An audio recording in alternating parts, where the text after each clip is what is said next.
Ahlul Athar, Ashabul Hadith, the Salafiyyun, Ahlul Sunnati wal Jama'ah. They give preference to the two revelations over the opinions of men.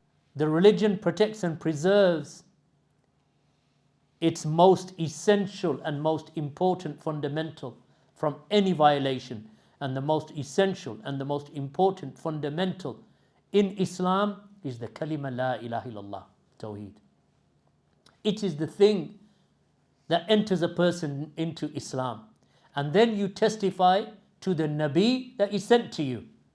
So the Nabi of this ummah is Muhammad sallallahu alayhi wasallam. So we testify that Muhammad is his servant and his messenger. Of course, in the time of Isa ibn Maryam, then they would testify that Isa is the messenger and the slave of Allah, abduhu wa rasuluhu, that he's his slave and his messenger. In the time of Musa, it will be Musa, abduhu wa rasuluhu, that Musa was the slave and messenger of Allah subhanahu wa ta'ala. In the time of this ummah, and Muhammad has been sent to the whole of mankind and jinn till Yawm al-Qiyamah, then he is the one singled out to be followed from amongst mankind.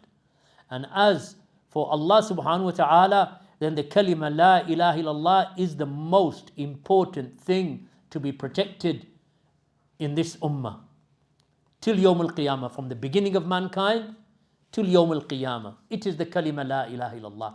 It is the thing that will save a man on Yawm al-Qiyamah who had killed and murdered and stolen and lied and robbed and committed all types of sin.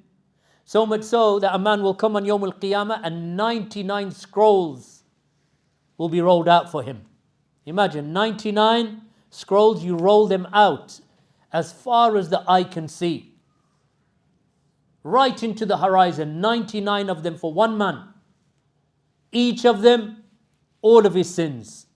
One after the other, one after the other, one after the other. So then Allah will say to him, do you deny any of these ma'asi? Any of these dhunub, any of these wrongdoings, these oppression, this dhulm, and these wrongdoing that you've done? In one lifetime, you filled 99 scrolls of evil in one lifetime. Some people couldn't do that much sin in 10 lifetimes. This man did it in one lifetime.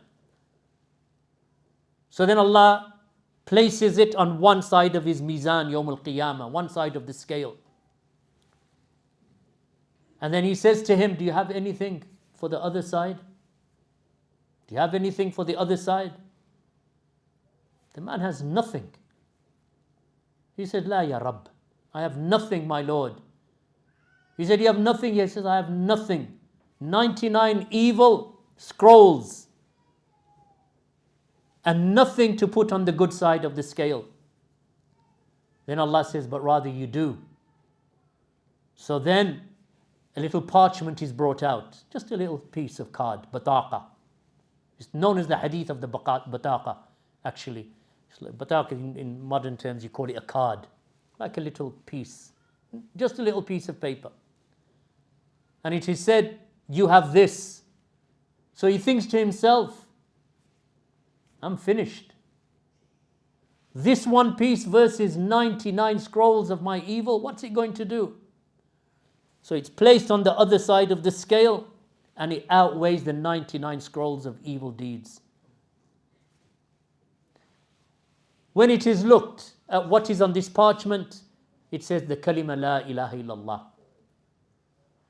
La ilaha illallah outweighs everything. This is the value of Tawheed that you don't hear in the masajid, in durus, in lectures. Muslims these days, many Muslims, not all, have become almost like Christians in the way that they speak and they give da'wah. They talk about good deeds, look after your neighbor, give sadaqah, smile at people. But a Christian will do that, a Hindu will do that, a Buddhist will do that, an atheist will do that. And they think that this is the thing that will enter them into Jannah. Whereas here the Messenger of Allah sallallahu alaihi wasallam is explaining that you could have 99 scrolls, you could kill 100 men. 100 men you could kill and Tawhid will save you and put you in Jannah. In the end, it doesn't mean that Allah will not punish you. Allah may punish you. But the Tawhid will eventually save you. Like the man who killed 99 men. What saved him in the end? He went to a man, he went to the people actually, he said, guide me to someone I can ask. I've killed 99, I want to be saved. So they sent him to a monk from the Christians. And the monk says, 99 people you've killed, there is no salvation for you. So then he killed the monk out of anger. Then he felt regret, nadam. He felt regret. So then he asked the people again and they sent him to a scholar, an alim. The alim said, who can stand between you and the repentance and the forgiveness of Allah subhanahu wa ta'ala? So this man, Allah subhanahu wa ta'ala forgave him. Forgave him because of what? Because of his tawheed